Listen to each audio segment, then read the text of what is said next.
I was 12 when Dad first told me I wasn't leadership material. We were at dinner. One of those formal Sunday meals where Dad held court about business while Mom nodded approvingly and my older brother Jason absorbed every word like gospel. Leadership is innate, Dad announced, cutting his steak with surgical precision. You either have the instinct or you don't. It can't be taught. Jason, 16 and already insufferable, agreed immediately. That's why some people are born to lead and others are born to follow. Dad smiled at him. Exactly right, son. You understand. I'd asked a simple question about why our family company, Sterling Industries, had lost a major contract that month. I'd read about it in the business section, something Dad didn't know I did religiously. That's complex business strategy, Rebecca, Dad said dismissively. Not something you need to worry about. Focus on your schoolwork.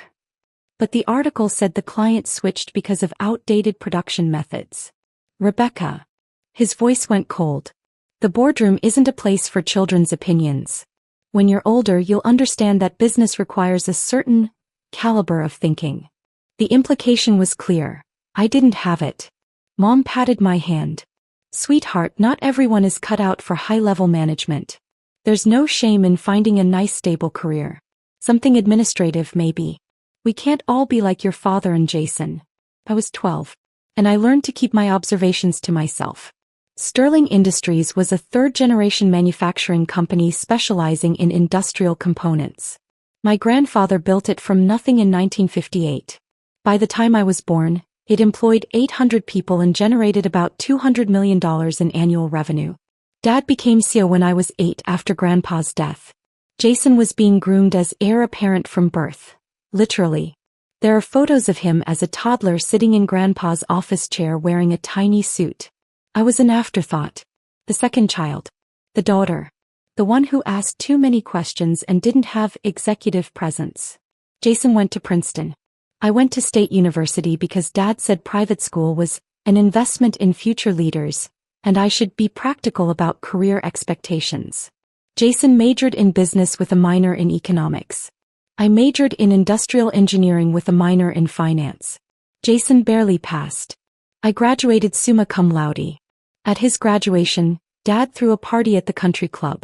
At mine, I got a card with a $50 gift certificate to Olive Garden. Jason joined Sterling Industries immediately as Assistant Vice President of Operations, a title Dad created for him. I applied for an entry-level position in production planning. Dad rejected my application. It would look like nepotism, he explained over the phone. You need to build experience elsewhere first. Earn your place. Jason had literally never worked anywhere else. I got a job at Brennan Manufacturing, one of Sterling's competitors. Started as a junior production analyst making $42,000 a year. I worked 60-hour weeks, learned every aspect of manufacturing operations and made myself indispensable. Within 18 months I was promoted to senior analyst. Within 3 years, production manager. By year 5, I was director of operations making $140,000 and managing a $50 million production budget. I was good at my job. Really good. I could see inefficiencies others missed. Identify cost-saving opportunities. Streamline processes. Improve quality metrics. My innovations saved Brennan $8 million in my first 3 years. Meanwhile, Jason was running Sterling Industries into the ground. He wasn't incompetent exactly, he was worse. He was confidently mediocre. He'd inherited Dad's arrogance without any of the business acumen that had made Grandpa successful. I watched from the outside as Sterling lost market share. As employee turnover increased. As profit margins shrank. As long-time clients quietly switched to competitors like Brennan. The industry publications were brutal. Sterling Industries struggling to adapt to modern manufacturing demands. Once dominant player losing ground to more agile competitors. Questions about leadership succession at family-owned manufacturer. Dad and Jason blamed external factors. The economy. Foreign competition. Shifting market conditions. Never their own decisions. I said nothing. I wasn't part of Sterling Industries. My opinions weren't wanted. But I watched. And I planned. When I was 29, I did something that would change everything. Sterling Industries was publicly traded. Had been since Grandpa took it public in 1985. But Dad's family maintained controlling interest through ownership of 51% of shares. The remaining 49% was held by various institutional and private investors. It was a closely held stock, not heavily traded. Most shareholders were long-term investors who'd held positions for decades. I'd been investing aggressively since my first job, living below my means, maxing out retirement accounts, building a diversified portfolio. By age 29, I had $380,000 in liquid assets. I used every penny to start buying Sterling Industries stock. I bought slowly. Small lots purchased through different brokerage accounts. Never enough volume to trigger attention. Never in patterns that would show up on trading reports that Dad or Jason might actually read, which they didn't. Sterling's stock was undervalued due to poor performance. Shares that had traded at $85 10 years earlier were now at $34. The market had lost confidence in Dad's leadership. But I knew something the market didn't. Sterling had incredible bones. Great facilities. Loyal workforce. Strong client relationships that could be rebuilt. Valuable patents. Prime real estate. The company wasn't failing because of bad fundamentals. It was failing because of bad leadership. I bought 50,000 shares over 18 months. Cost me everything I had and required taking out a margin loan. I was leveraged to the breaking point. Then I waited. And I kept working at Brennan, kept excelling, kept building my reputation in the industry. By 31, I was vice president of operations at Brennan, making $220,000 a year. I'd been featured in Manufacturing Today magazine as one of the industry's rising leaders under 35. I'd spoken at conferences, built relationships with industry analysts, institutional investors, and manufacturing executives across the country. None of my family attended my speaking engagements. I don't think they even knew about them. During this time, I quietly made friends with Sterling's institutional shareholders. Large investment funds that owned significant blocks of stock. I attended shareholder meetings which were open to any shareholder, and sat in the back saying nothing, just observing. I watched Dad and Jason present quarterly results with increasing desperation as numbers continued declining. I watched shareholders ask pointed questions that neither could answer satisfactorily. I watched confidence erode. When I was 32, the opportunity arrived. Sterling's board initiated a leadership review. Performance had been declining for 7 consecutive quarters. The stock price had dropped another 30%. Major shareholders were getting vocal about wanting change. The board, which included 3 family members and 4 outside directors, met to discuss CEO succession planning. Dad was 68. Transition was inevitable. Jason was the presumptive successor. He'd been VP of operations for 10 years. He was family. He was Dad's chosen heir. But the outside directors were skeptical. They'd watched Jason's performance. They'd seen the continued decline. They wanted alternatives. The board commissioned an executive search firm to identify potential CEO candidates, both internal and external. That's when I made my move. Through a trusted intermediary, a former colleague who now worked in executive search, I let it be known that I might be interested in leadership opportunities in the manufacturing sector. My resume was impressive. VP of operations at a $400 million company at age 32. Track record of operational excellence. Industry recognition. Proven turnaround experience. The search firm approached me. Would you be interested in the CEO position at Sterling Industries? Sterling. I said, feigning surprise. That's my family's company. We're aware. Would that be a problem? Not for me, but it might be for them. The board is committed to selecting the best candidate regardless of family politics. Are you interested? Send me the details. I interviewed with the board search committee. 3 outside directors, none of whom recognized me. I'd been excluded from family business for so long that even the board members didn't know what I looked like. I presented a detailed turnaround plan. Specific strategies for improving operational efficiency, modernizing production, rebuilding client relationships, and returning to profitability. This analysis is remarkably insightful, one director said. You seem to understand Sterling's weaknesses intimately. I've followed the company for years, I replied. And I've competed against them professionally. I know where they're vulnerable and where they're strong. The current leadership team would need to be restructured, another director noted. Including the CEO's son who currently serves as VP of Operations. Any leadership team should be evaluated purely on merit and performance, I said carefully. Family relationships shouldn't protect incompetence or prevent excellence. They loved that answer. I interviewed with the full board. Dad wasn't present. Conflict of interest during his own succession planning.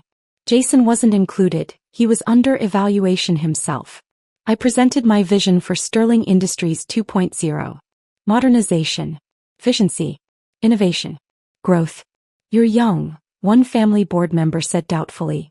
Only 32. The CEO role requires gravitas. I'm the same age your founder was when he started this company, I replied. And I've already proven I can run operations at scale. Age is less relevant than capability. The board deliberated for 3 weeks. During that time, I had quiet conversations with the institutional shareholders I'd been cultivating relationships with. I owned 50,000 shares personally. But several funds collectively owned another 800,000 shares. If I were CEO, I told them, Sterling would return to profitability within 18 months. I'd modernize operations, cut waste, rebuild market position. Your investment would recover. They were listening. The board vote was close, 4-3 in my favor. The 4 outside directors voted for me. The 3 family members voted for Jason. But majority ruled. I was offered the position of CEO of Sterling Industries. I accepted. The press release went out on a Wednesday morning. Sterling Industries announces new CEO, Rebecca Sterling Morrison, to lead manufacturing turnaround. My phone exploded with calls from Dad, Jason, Mom, various relatives. I ignored all of them. The board scheduled a formal announcement for Friday. A shareholders meeting where I'd be introduced as the new chairman and CEO, where I'd present my strategic vision, and where the transition would be made official. I told no one in my family that I'd be there. On Friday morning I received a call from Dad. Rebecca, you need to withdraw from this CEO position. Good morning, Dad. I'm well, thanks for asking. This isn't funny. You're embarrassing the family. Jason is supposed to take over Sterling. That's been the plan for 30 years. Plans change when performance doesn't meet expectations. You went behind our backs. You manipulated the board. I interviewed for a position I was qualified for. The board selected the candidate they felt was best suited to lead the company. That's how meritocracy works. You have no right. I have every right. I'm a shareholder. I'm a qualified executive. I'm family whether you've acknowledged it or not. And I'm the board's choice. If you do this, you're out of the family. Completely. No inheritance. No relationship. Nothing. Dad, you cut me out of the family when I was 12 years old. You've just never made it official until now. I accept your terms. I hung up. That afternoon I went to Sterling Industries headquarters for the first time in 23 years. Not as a rejected daughter. As chairman and CEO. The shareholders meeting was held in the main conference center. About 100 people attended.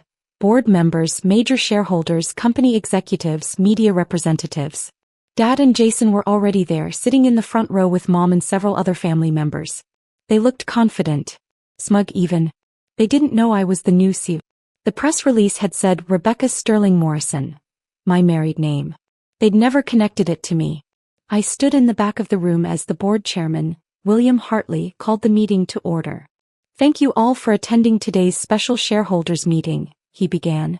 As you know, Sterling Industries has been undergoing a leadership transition. After extensive evaluation, the board has selected a new chairman and CEO to guide our company forward. Dad was smiling slightly. He thought Jason was about to be announced. Our new leader brings extensive manufacturing experience, proven operational excellence, and deep understanding of our industry, William continued.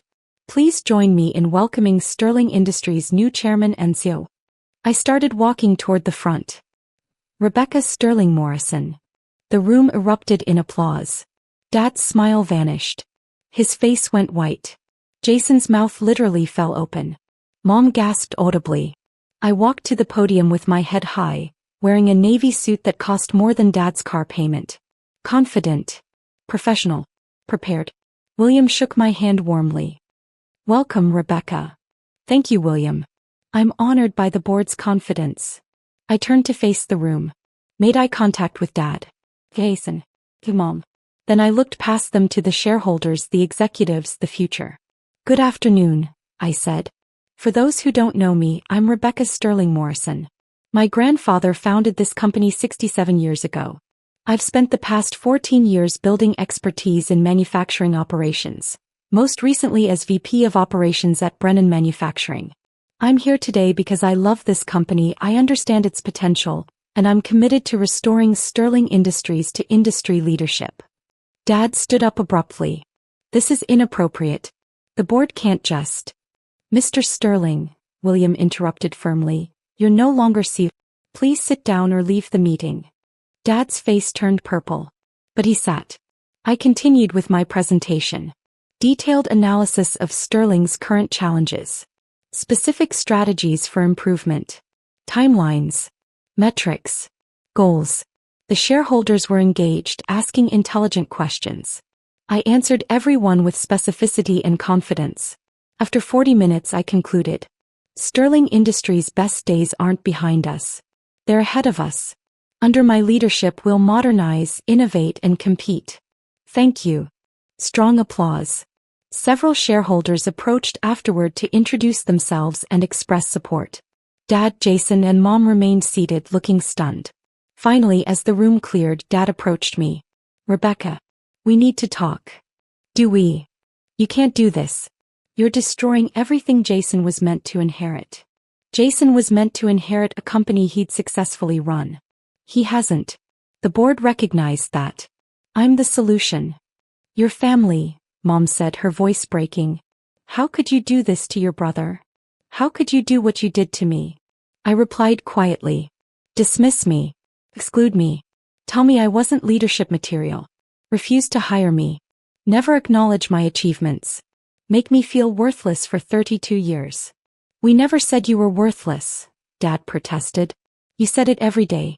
In every decision. Every exclusion. Every dismissal. You just never used the actual word. Jason found his voice. You're stealing my inheritance. I'm not stealing anything. I earned this position. The board chose me based on merit. Something neither of you understand. The family won't accept this, Dad said. The family doesn't have a choice. I'm the chairman. And as of this morning, with stock purchases finalized this week, I own 18% of the company personally, making me the second largest individual shareholder after your family trust. Dad's eyes widened. You've been buying stock? For years. Quietly. Wiggly. I believed in Sterling's potential even when leadership didn't. Now I have both the authority and the ownership stake to fix what you broke. What happens now? Mom asked. Now. I start on Monday. I'll be reviewing all executive positions for performance and fit. Those who aren't meeting standards will be transitioned out. Jason went pale. You're firing me? I'm evaluating you. The same way I'd evaluate any executive. If you can demonstrate value and competence, there may be a role for you. If not. I shrugged. There are other opportunities in the world. This is family betrayal, Dad said bitterly. No, Dad. This is business. The thing you always said I didn't understand. Turns out I understand it better than you do. I picked up my portfolio. I have meetings to prepare for. Enjoy the rest of your day. I walked away from them. Heard Mom crying. Heard Jason swearing. Heard Dad making angry phone calls. I didn't look back. Monday morning I arrived at Sterling Industries at 6:30 a.m. My office, the CEO's suite that had been Dad's, had been prepared over the weekend. I spent the first week in individual meetings with every department head. Asked questions. Listened. Took notes. The employees were wary at first. Then cautiously hopeful. Then genuinely excited. You actually understand the production floor, one manager said with amazement. Your father never set foot in manufacturing. That's because I started my career there, I replied. I know how things really work. I reviewed Jason's performance over his 10-year tenure. It was worse than I'd thought. Cost overruns. Missed deadlines. Poor vendor relationships. Low employee morale in operations. I called him into my office on Friday of my first week. Jason, I've completed my evaluation of the operations division. He sat stiffly, defensively. And? Your performance hasn't met standards. The division has declined significantly under your leadership. I'm restructuring operations and your position is being eliminated. You're firing me. I'm eliminating a redundant role and reallocating resources. You'll receive 6 months severance and outplacement support. Dad will never forgive you. Dad doesn't run this company anymore. I do. He left without another word. Over the next 6 months, I transformed Sterling Industries, modernized production systems, renegotiated supplier contracts, rebuilt relationships with lost clients, improved quality control, invested in employee training, cut waste ruthlessly. I worked 80-hour weeks, lived at the office, proved myself every single day. The numbers told the story. Quarter 1, operating losses reduced by 35%. Quarter 2, return to profitability. Quarter 3, revenue up 12%. Quarter 4, profit margins at highest level in 8 years. The stock price recovered from $28 to $52. Industry publications that had written Sterling's obituary now featured our turnaround as a case study. Sterling Industries' remarkable revival under new leadership. How Rebecca Sterling Morrison saved her family's company. The CEO who came home to fix what others broke. My parents didn't attend the annual shareholder meeting where I presented year 1 results to standing applause. Jason took a job at a small manufacturing firm in another state. We don't speak. Mom sends occasional emails. I miss you. Can we talk? Please call. I don't respond. Dad sent one letter 6 months after I took over. I opened it. Rebecca, I was wrong about you. I see that now. You've accomplished what I couldn't. The company is thriving. I'm proud of you even if I never showed it properly. Is there any chance we could meet for dinner? Dad. I filed the letter away. Didn't respond. Maybe someday. But not now. Not when I'm proud of you only came after I succeeded in spite of them. Not when the relationship only mattered once I had something they couldn't dismiss. I'm 34 now. Sterling Industries is profitable, growing, and competitive. We've won back major clients. Hired excellent people. Innovated continuously. Last month, we acquired one of our competitors, Brennan Manufacturing, where I'd built my early career. The executive team there had declined and their board approached me about a merger. I bought them, integrated them, strengthened our market position. Sometimes I walk through the manufacturing floor and remember being 12 years old, asking questions that Dad dismissed. Sometimes I sit in the CEO's office and remember applying for entry-level jobs that Dad rejected. Sometimes I attend board meetings and remember the family dinners where I was told leadership couldn't be taught and I simply didn't have the instinct. And I smile. Because they were wrong about all of it. Leadership can absolutely be taught. I taught myself while they weren't paying attention. The instinct for business? I had it all along. They just refused to see it. Management material? I'm running the company they almost destroyed. My desk has a photo from Grandpa's office. Him standing in front of Sterling Industries' original facility in 1958, when it was just a small warehouse and big dreams. Under it, I placed a plaque with his favorite quote, "Success is the best response to those who doubt you." He knew what it took to build something from nothing. He would have been proud. And unlike my parents, I think he would have seen my potential all along. The intercom buzzes. My assistant's voice. "Ms. Sterling Morrison, the board is ready for the quarterly review." "Thank you, Patricia. I'll be right there." I stand, straighten my jacket, pick up my presentation materials. 23 years ago they told me I'd never run this company. Today I'm its chairman and CEO. Turns out, never was just another thing they were wrong about. I walk to the boardroom with my head high. Some people are born to lead. Others have to prove it. I did both.